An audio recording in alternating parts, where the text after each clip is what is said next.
afternoon, everybody. So I'm Kevin, Managing Partner of L2IB. This is my third panel today.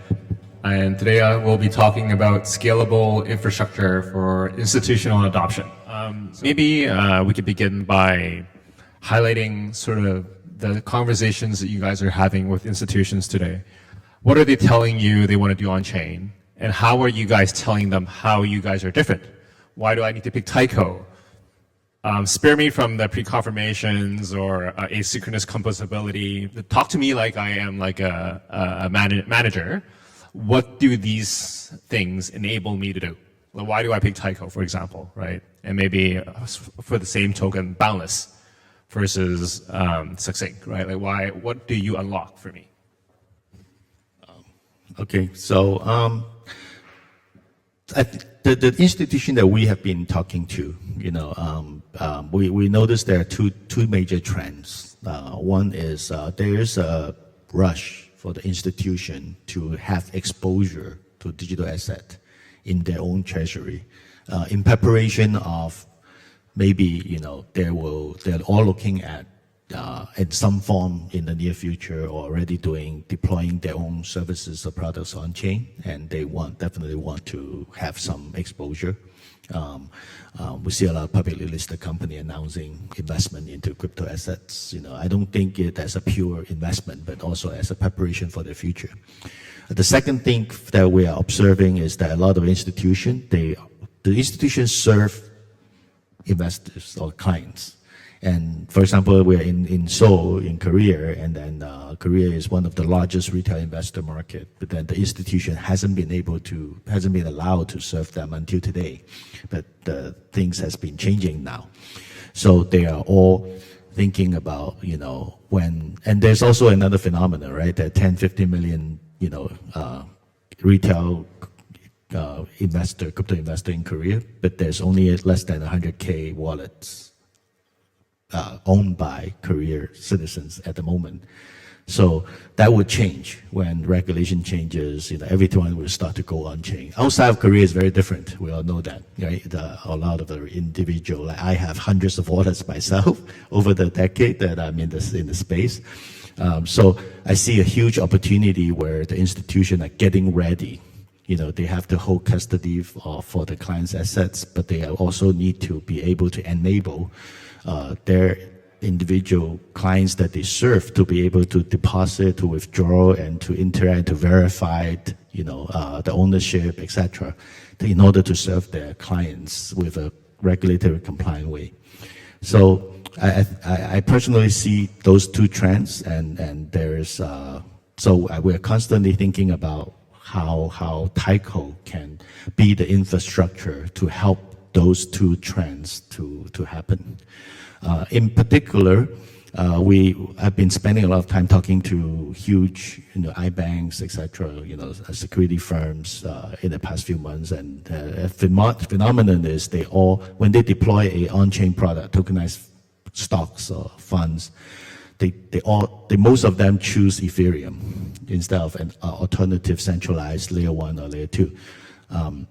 But then we all know that if you deploy a product or tokenized fund on Ethereum, it's too expensive for transaction. When the bull market comes, it's too slow, and it's also the throughput is too narrow.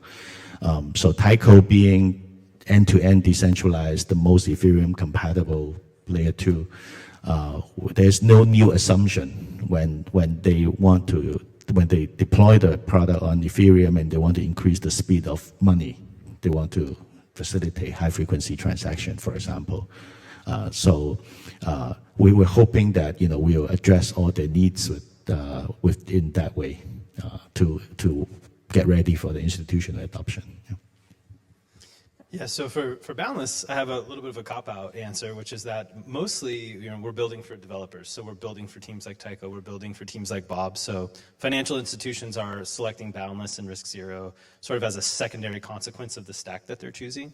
And so we're working really closely with teams like Taiko, Bob, OP, and others to make sure that sort of the ZK future of those protocols are secure and guaranteed.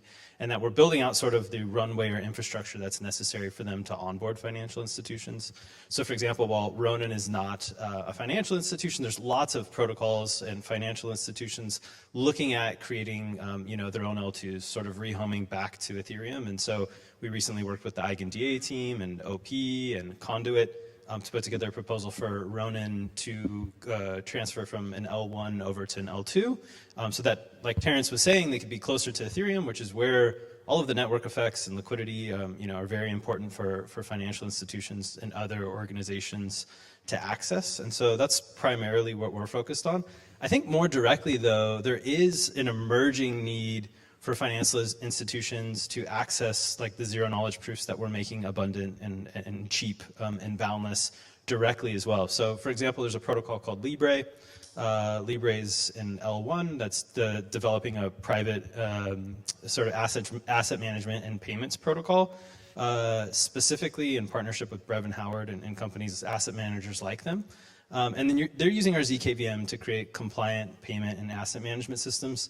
Similarly, the Bank of International Settlements built a prototype of a private payment system called Project Mandala. They announced this in October of last year. Under the hood, it actually used our Risk Zero ZKVM. And sort of the value proposition there they did this in conjunction with the Monetary Authority of Singapore and central banks like South Korea and Malaysia as well. And it was really neat. They had really promising results for sort of a selective disclosure system. So by adopting blockchains, obviously we get dramatic efficiencies in cooperation and in settlement. But by sort of layering in ZK, we also provide this ability for what I would call selective disclosures, like the ability to prove, for example, that a payment is compliant without revealing the information behind that payment itself.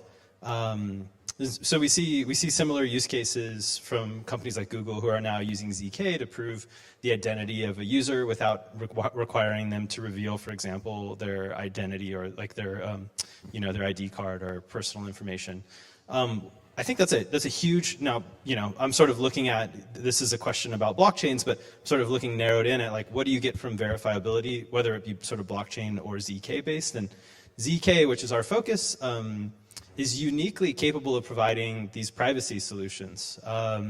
Now today, Boundless itself, only like the network itself is public, all inputs to proofs are public, but our thesis has been that if we can incentivize the generation of these proofs, ZKVMs and ZK tech continues to get faster and more efficient, eventually we'll be able to unlock privacy use cases for ZK as well. So it's actually, we see this as this sort of abundant availability of verifiable compute by ZKVMs as an important prerequisite for enabling these privacy protocols. And so we also have some interesting research going on about how we can directly enable privacy and requests for private proofs directly in Boundless as well. So yeah, I think the privacy aspect, the scalability like we get from layer 2s, and then interestingly as well, when financial institutions are coming on chain, they want interoperable systems as well.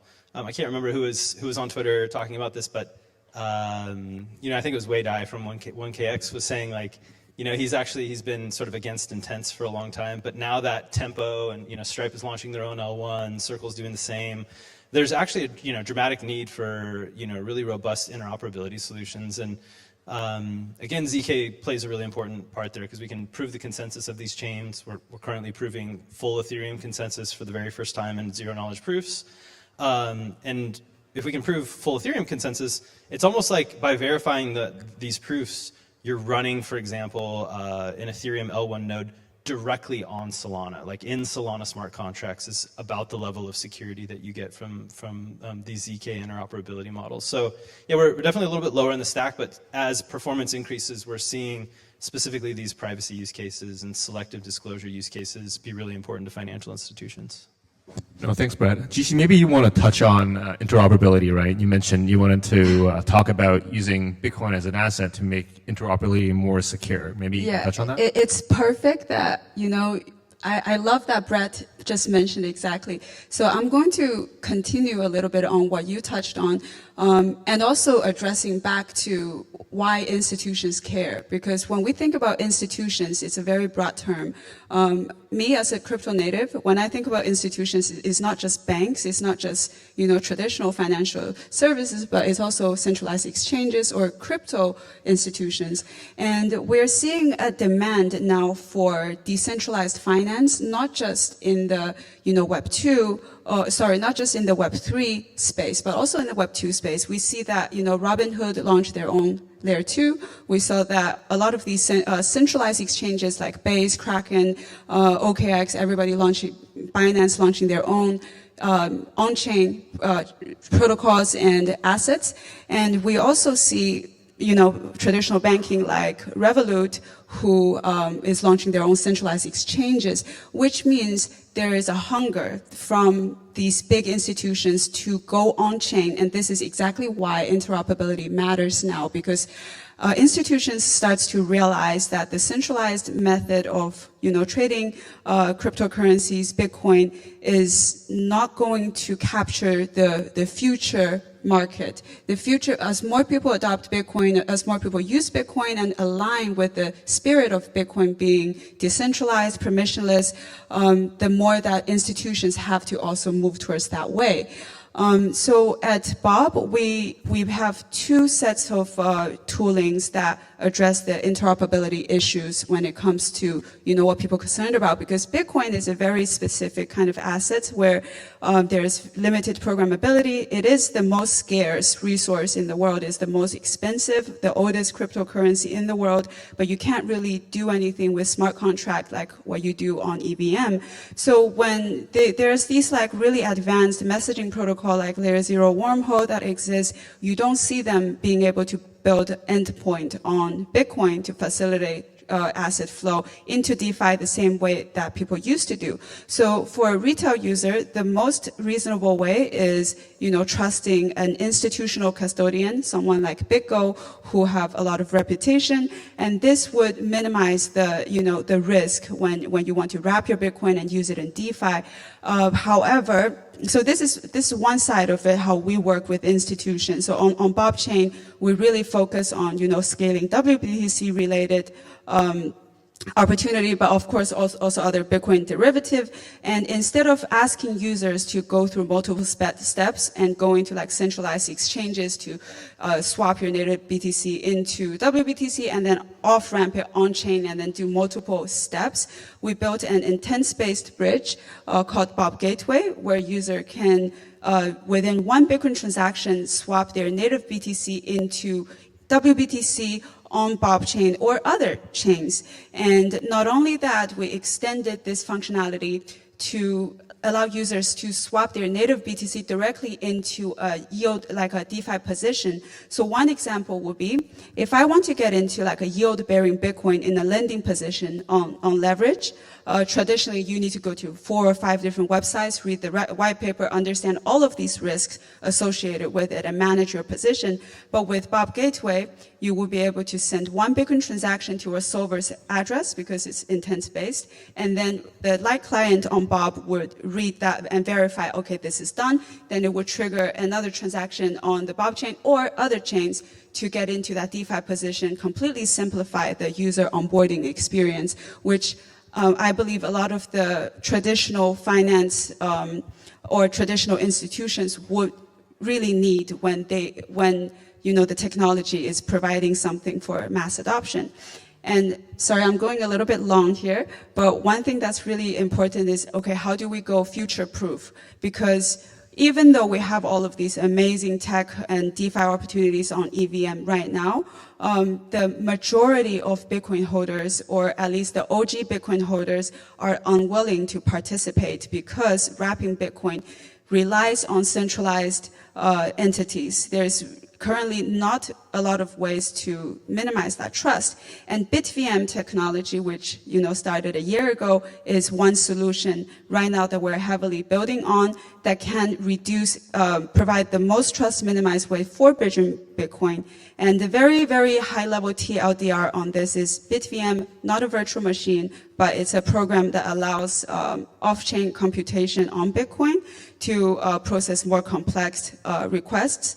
And instead of having one trusted entity to safeguard the Bitcoin that's deposited into this program, you can onboard a decentralized network of operators who is managing this bridge.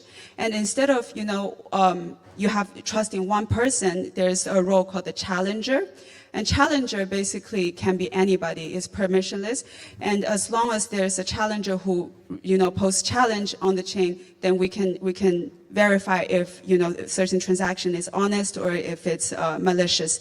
So TLDR, we introduce a trust minimized way to bridge Bitcoin, which is a 1 out of n trust assumption instead of introducing the traditional way where we suffer from the possibility of single point of failure.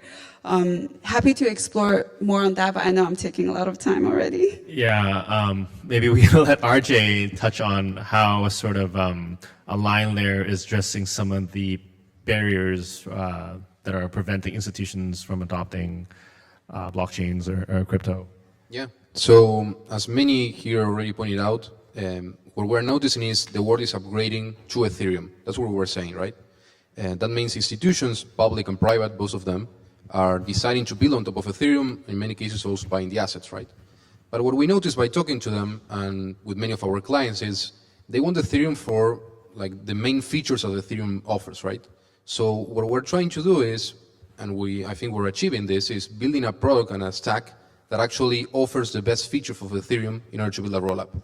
So we decided to build the easiest stack solution that we can, offering many of the features that also, for example, Taiko innovated a lot, like with base sequencing, pre-comps, and using technologies like Zhixi and CK.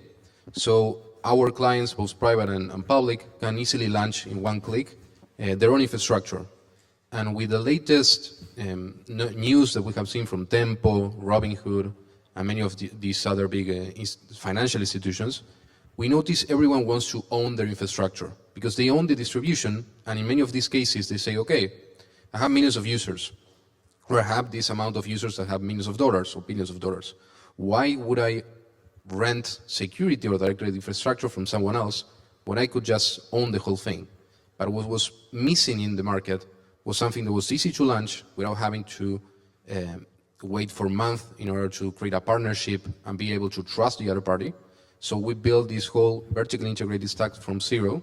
So our clients that in many cases, for example, are working in Latin America with millions of users, they're building identity solutions with governments, they can directly use the stack and get onboarded in months instead of years.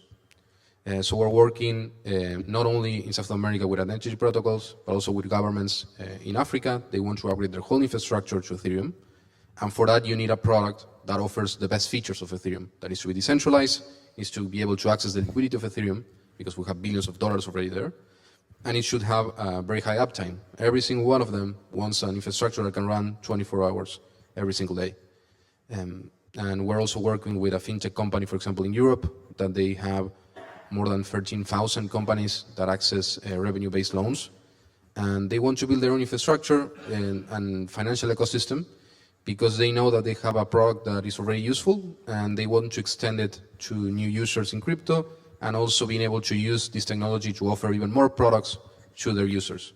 So Ethereum is unlocking also for them different revenue products that they didn't have at hand before. So yeah, we believe that by lowering the cost of accessing Ethereum, they will be able to get onboarded to our technology in an easier manner. Thank you. We're 1 more minute here. Maybe I'll just give you guys like the last question, but maybe like a 1-sentence answer. How are you guys adjusting your go-to-market strategies right now that there's a new sort of customer here, right? Institutions versus retail before? Like, how are you guys changing the pace or go-to-market or sales team strategies to actually capitalize on this opportunity? Maybe very quickly, please. Sure. Trying to be precise. So as I mentioned, we have mainnet for about a year. We have processed 900 million transactions. We have just done the most important upgrade that significantly increases throughput. And we are end-to-end secure. The reason why institutions trust Ethereum because there's 1 million validator and there's 30 million Ethereum being staked to guarantee the security. When they scale, when they trust, there's a dilemma when they trust Ethereum, but they need higher speed, higher throughput for the actual use cases when they address the broader retail customers. Taiko being able to do that without compromising the end-to-end decentralization, still using the layer 1 validator to secure all the transactions. And we are an open source protocol. There are already 2 iterations of Taiko protocol that's being offered for any institution who wants to have certain control and oversight of their network, but still have full compatibility with the Ethereum network that they trust because of the architecture that is designed. Taiko stack would be a very high potential, very suitable for that purposes. So that will be how we address it. I think really quickly for us as developer infrastructure, we just want to be integrated into the distribution channels that are serving these financial institutions. So for example, everybody on the stage, basically, we want to make sure if a line layer needs zero knowledge proofs, as these institutions, develop their own rollups, there's robust and sort of cheap supply available for those. Same for Bob, Taiko, and others as well. So we're mostly, aligning with these organizations as they're engaging financial institutions so that we can use our token treasury to help sort of support the selection of these stacks that incorporate Boundless and our services. Yeah, 2 opportunities if anyone here is working in an enterprise or anything. One, Bitcoin Gateway, which I mentioned earlier, intense bridge for Bitcoin.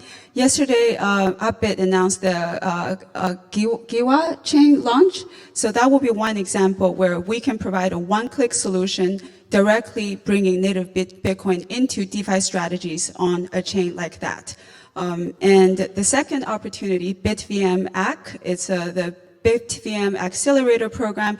Because this is a very long-tail product, so we actually get together a bunch of institutional partners, including infrastructure providers, liquidity providers like Wintermute, Amber Group, also other companies who is building BitVM-related technology.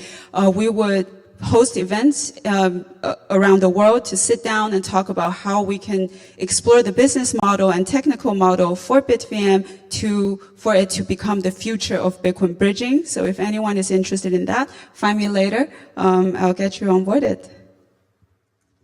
Yes, for us, it was a lot of conversations around people that wanted to use Ethereum, right? And we noticed this gap that I mentioned before, like they didn't have access to something that was easy to launch by their own, but also offer every single feature that they were requesting from Ethereum. So the way we addressed this new kind of wave of adoption was by talking to them and realizing that we already had the tools, the tech is already there, like CK is getting extremely fast, technologies like base sequencing and preconfs are getting adopted and already in mainnet, and what we had to do was decide which features we wanted to offer from Ethereum and pack them together in a single, very simple solution, but also vertically integrating everything, because we believe that by addressing and removing many of the dependencies that we have, that we can build a better product. So we're doing, in Lambda classes, building an execution client called Iterative.